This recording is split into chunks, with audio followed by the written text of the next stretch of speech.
Buenos días, buenas tardes, buenas noches, cuando sea que estés viendo este vídeo en el que vamos a continuar aprendiendo sobre la sociedad estamental. Concretamente, vamos a profundizar sobre el estamento del clero, que como ya sabemos es uno de los dos estamentos privilegiados en la Edad Media. Bueno, lo primero que tenemos que tener claro son dos distinciones dentro del clero.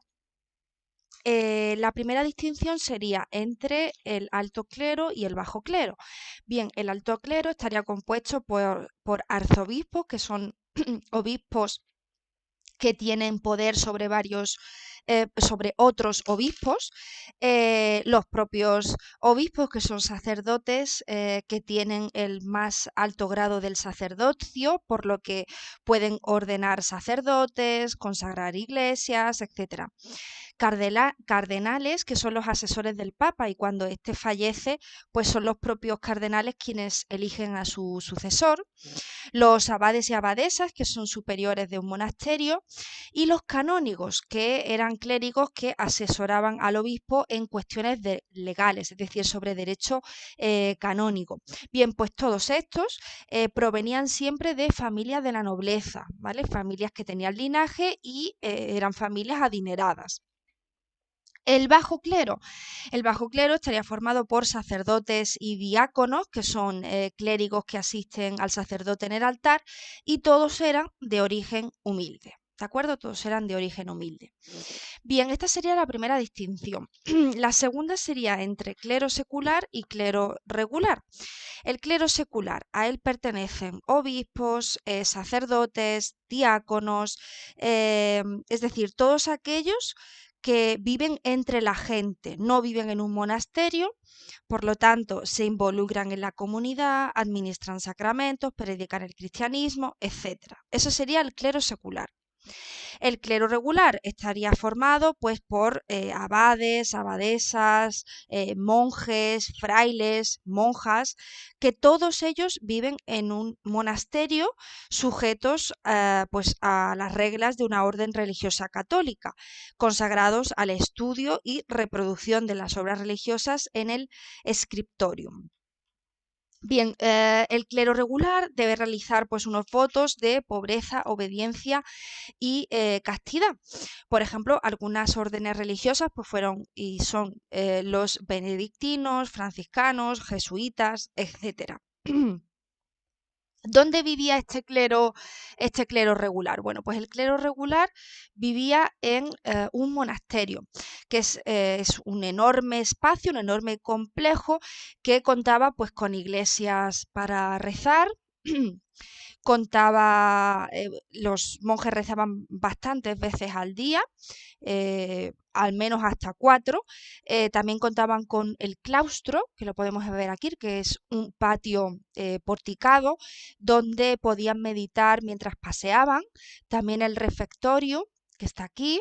El refectorio es el comedor, el lugar donde comían los monjes o las monjas, y lo hacían siempre de manera modesta, ¿no? Ya que las reglas las reglas de las órdenes religiosas eran bastante estrictas en ese sentido, y bueno, pues normalmente solo comían de forma modesta dos veces al día. La sala capitular, que estaría aquí, como está señalado, sería el lugar donde se reunían.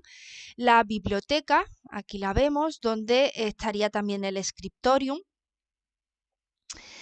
También sus celdas o habitaciones.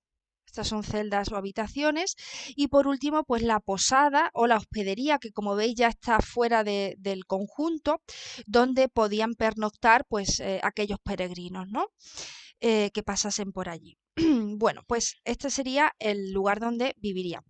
El caso es que, sea cual fuese su origen, si es un origen noble o un origen humilde, o su cometido dentro de su vida religiosa, todos debían obediencia al Papa, tanto el clero, el alto clero, el bajo clero, como el clero secular, como el clero regular. Ya que el Papa era la máxima autoridad religiosa de la cristiandad y jefe de los estados pontificios. Bien, ¿Cuánto poder e influencia tenía la Iglesia en la Edad Media? Pues como podemos suponer, muchísimo, ya que poseía grandes extensiones de tierra. La Iglesia era uno de los grandes propietarios en la Edad Media. También a la Iglesia pertenecían monasterios, catedrales. Ya sabemos que los campesinos debían pagar a la Iglesia el diezmo. Además, el Papa, como jefe de la Iglesia, intervenía en las disputas que había entre reinos cristianos, establecía treguas en las guerras, las llamadas treguas de Dios, en las que no se podía luchar. Convocaba a reyes y a señores feudales para las cruzadas, que ya veremos qué son, y además tenía una poderosa arma, y es que el Papa podía excomulgar a aquel que no le obedeciera, ya fuera desde el más humilde campesino hasta incluso un rey o emperador. Como ya podéis suponer, esta era una amenaza muy poderosa contra reyes y emperadores, ya que si el Papa los excomulgaba, sus vasallos, a los que estaban unidos por lazos de fidelidad, quedaban liberados de esa fidelidad, y estos estaban legitimados por la Iglesia a rebelarse en contra de sus señores. Por lo tanto, eh, era el fin, su final, ¿no? Si el Papa les excomulgaba, significaría el fin de su poder. Al fin y al cabo, la Iglesia, la Edad Media marcaba el día a día, ¿no? Por ejemplo, las campanadas de la Iglesia establecían cuándo los campesinos tenían que iniciar o finalizar sus tareas. También la Iglesia marcaba el calendario, que incluso hoy en día todavía muchos países cristianos establecen el calendario a partir del nacimiento de Jesús. Em, Todas las etapas de la vida de una persona que nació en la Edad Media tenía presente en todas ellas la Iglesia, desde el bautismo hasta la confirmación, hasta el matrimonio e inclusive pues hasta la unción de enfermos justo antes de morir. Bueno, pues pasamos ya a preguntarnos qué fueron las cruzadas. Bueno, pues las cruzadas fueron campañas militares, también se les llama peregrinaciones armadas, impulsadas por la Iglesia Católica, que tenían por objetivo recuperar Tierra Santa. Bueno, ¿y qué era Tierra Santa? Pues podemos resumirlo en la ciudad de Jerusalén. Fijaros que en el caso, aquí voy a poner una imagen. Esta imagen es la explanada de las mezquitas de Jerusalén, y aquí tenemos en primer plano la cúpula de la roca. Veréis, Jerusalén es una ciudad santa tanto para judíos, para musulmanes como para cristianos. Por ejemplo, en el caso de los cristianos consideran que Jerusalén es una ciudad santa porque es la ciudad que vio morir a Jesús. Por ejemplo, para los musulmanes, la piedra fundacional sobre la que está construida la cúpula de la roca, este templo, pues tiene un gran significado, ya que sería el lugar en el que Dios creó el mundo y creó al primer hombre, a Adán. También para los musulmanes este sería el lugar en el cual Mahoma ascendió al cielo para reunirse con Dios. Por lo tanto, es lógico que para las tres religiones abrahámicas esta ciudad siempre ha sido objeto de luchas y de disputas. Bien, pues esta ciudad santa, esta Jerusalén, en el siglo XI está bajo el poder del Imperio Turco Otomano, es decir, bajo el poder de los musulmanes. Los que participaban en las cruzadas, que podían ser desde señores feudales, reyes, hasta pues campesinos pobres, sin tierra e incluso siervos, se les llamaba cruzados. ¿Por qué se les llamaba así? Porque, digamos, se le llamaba así por la cruz que se tejía en sus vestimentas, como vemos aquí, ¿no? Estos cruzados recibían por parte del Papa la indulgencia, es decir, el perdón por los pecados que cometerían durante la cruzada y también por los pecados que habían cometido antes. Hemos de tener en cuenta que en la Edad Media, en un mundo en el que se pensaba que el día del juicio final estaba cerca, el que el Papa perdonase todos tus pecados era un motivo muy poderoso para hacer la cruzada. Por lo tanto, no es de extrañar que mucha población decidiese, bueno, pues tomar las armas y emprender el camino hacia la conquista de Tierra Santa. Sin embargo, los motivos por los que se iniciaron las cruzadas no son solo y exclusivamente religiosos, también hubo otros mucho más prácticos, como por ejemplo abrir de nuevo las rutas comerciales hacia Oriente, o por ejemplo tomar contacto con el arte y la ciencia de los musulmanes, que en ese momento eran mucho más avanzadas que las que tenían los reinos cristianos, e inclusive, como antes he mencionado, hubo cruzados que eran siervos, porque estos, a partir de las riquezas que robaban en Oriente, podían alcanzar su propia libertad. Bien, ¿cuántas cruzadas hubo durante la Edad Media? Pues hubo un total de 8 cruzadas que abarcaron desde el siglo XI al siglo XIII. La primera cruzada La primera cruzada fue convocada por el Papa Urbano II y bueno, pues aquí tenemos bueno, una reproducción de esta convocatoria. Este Papa pues convocó la primera cruzada en el año 1095 desde la ciudad francesa de Clermont, con el objetivo, como ya hemos dicho, de recuperar Tierra Santa, que en ese momento estaba en manos de los musulmanes. Bien, esta cruzada duraría pues un total de 4 años, hasta el año 1099, cuando finalmente se logró conquistar Jerusalén. Durante todo ese tiempo, una enorme cantidad de población que va desde reyes hasta gente, pues, bueno, nobles y niños, incluso campesinos, siervos, la gente más pobre, se desplazó desde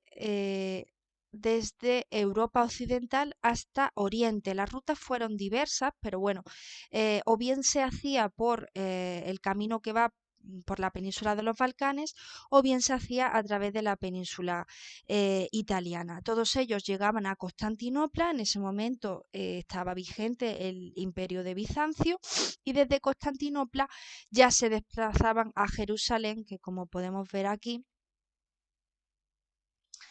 pertenecía al califato abásida. ¿Vale? Por aquí más o menos está Jerusalén. Bien, pues hay que decir que en este camino, que era largo y muy dificultoso, antes de llegar a Jerusalén incluso y entablar cualquier tipo de batalla, murieron en torno a 10.000 personas, según se pueden extraer de las crónicas, lo que nos da una idea pues de la dureza de estos tiempos, ¿no? Bueno, cuando se consiguió cuando se consiguió Jerusalén, aquí todavía no está conquistada, pero aquí vamos a ver que sí. Aquí están los estados cruzados, ¿veis? En esta zona. Pues parte de los cruzados se quedaron y fundaron los llamados reinos cristianos, entre ellos el reino de Jerusalén. Y también fundaron órdenes militares para la defensa de estos lugares, ya que al fin y al cabo el enemigo seguía estando muy cerca. Entre estas órdenes que se fundaron, pues una fue la orden del Hospital de San Juan de Dios, los llamados hospitalarios. Los hospitalarios son estos que tienen hábito negro y cruz blanca, y también se fundó la Orden del Templo de Salomón, se le llamó así porque se les dio como su lugar de residencia la mezquita de Al-Aqsa en Jerusalén, que la leyenda identifica con el templo de Salomón, de ahí el nombre. También se le llama la Orden del Temple o los Templarios simplemente, que llevaban un hábito blanco y una cruz roja. Bueno, pues hay que decir que el establecimiento de estos reinos cristianos en esta zona, pues amplió los lugares a los que los cristianos podían peregrinar, ¿no? Hasta ese momento, pues podían peregrinar bien a Roma por ser el lugar en el que se produjo el martirio de San Pedro bajo el dominio del emperador Nerón, o bien se podía también ya en esta época peregrinar hacia Santiago de Compostela, en el norte de la península ibérica, donde supuestamente pues reposan los restos del apóstol Santiago. Bien, pues a estos lugares en Occidente se añadió el de Jerusalén, por ser, como hemos dicho, la ciudad donde murió Jesús. Bueno, quisiera centrarme ahora un poco en las órdenes religiosas militares, ¿no? Es decir, estas órdenes estaban formadas por monjes guerreros, que hay que decir que eran temidos por sus rivales, por su gran determinación en la batalla. Como todo monje, juraban los votos de pobreza, castidad y obediencia, y bueno, se les caracterizaba por ocupar siempre los puestos más adelantados en la batalla, es decir, los puestos de mayor peligro. Ellos luchaban cohesionados, es decir, unidos, dirigidos por sus maestres. Y bueno, pues esta forma de luchar y esta forma de organizarse en pocos años pues hizo que bueno, pues fueran organizaciones muy valoradas, y que tanto nobles como reyes les diesen tierras no solamente en Jerusalén, sino también incluso en Occidente. También se les dio tierras a estas órdenes religiosas, especialmente a la orden del Temple, a los templarios. Al final, pues, bueno, hay que decir que estas órdenes llegaron a influir en la creación de otras órdenes, por ejemplo, en la península ibérica, como son las órdenes de Santiago, Alcántara, Calatrava y Montesa. Y bueno, pues vamos a centrarnos un poco más en la historia de los templarios, porque es quizás la más espectacular. Eh, Hay que decir que los templarios, como ya hemos dicho, se convirtieron en unas instituciones muy valoradas y muy ricas, teniendo una gran cantidad de tierras y de riquezas en Occidente también. Y el monarca francés, Luis IX, aquí lo tenemos. Luis IX, que bueno, también se le ha llamado San Luis IX, pues pensaba que podía pedirle préstamos a la Orden del Temple sin tener que devolver ese dinero. Y así continuó sucediendo con sus sucesores hasta llegar a su nieto Felipe IV, apodado el Hermoso, en el que, bueno, era ya tal la cantidad de deudas de préstamos que le debían a la Orden del Temple, que Felipe IV llegó a tener miedo a los templarios, llegó a temer por su corona. Bueno, pues ¿cómo pensó Felipe IV que podía solucionar este problema? Pues sencillo, acusó a los templarios de herejía, blasfemia y negación de Cristo. Consiguió que hasta un total de 15.000 templarios fueran arrestados, entre ellos su último gran maestre, Jacques de Molay. Aquí tenemos a Jacques de Molay, una escultura. Y bueno, pues todos ellos fueron torturados para que confesasen sus supuestos delitos. vivían en celdas oscuras, frías, húmedas y tenían que soportar pues interminables sesiones de llamado el potro. Podemos ver aquí dos ejemplos diferentes de esta máquina de tortura, en la que bueno, las extremidades de la víctima pues eran estiradas hasta dislocar huesos o incluso ya en el momento más extremo hasta desmembrar brazos o piernas.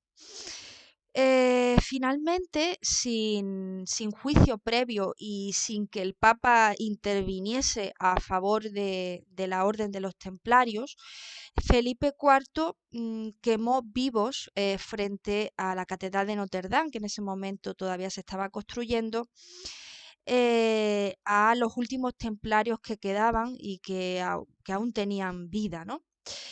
Uno de ellos era su maestre, Jacques de Molay, que tras 7 años de prisión y ya contando con 70 años, aquí vemos una reproducción, pues fue quemado vivo. Y dicen las crónicas que pronunció unas palabras que serían al fin y al cabo pues una maldición.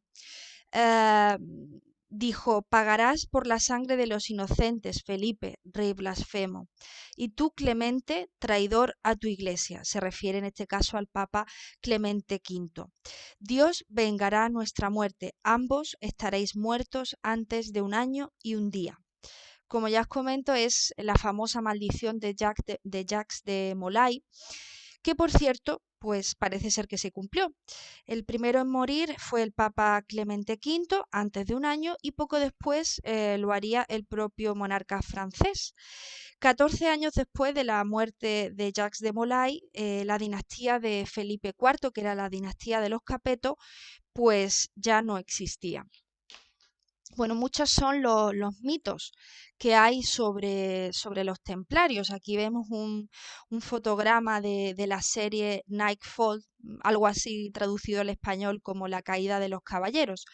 Como ya os decía, muchos mitos hay sobre esta orden, ya que se sabe que eran muy ricos, pero sin embargo, cuando fueron apresados por Felipe IV, no se encontraron estos tesoros.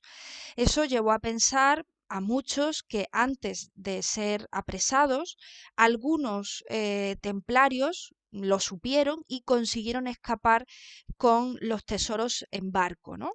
De aquí esta reproducción. Bueno, pues se han dicho destinos muy variopintos sobre dónde pudieron ir aquellos templarios que escaparon con sus riquezas, desde Escocia, Portugal, Sicilia y bueno, pues ya la más disparatada pues sería América. En realidad, cierto y verdad es que nadie sabe lo que realmente pasó con los tesoros de los templarios.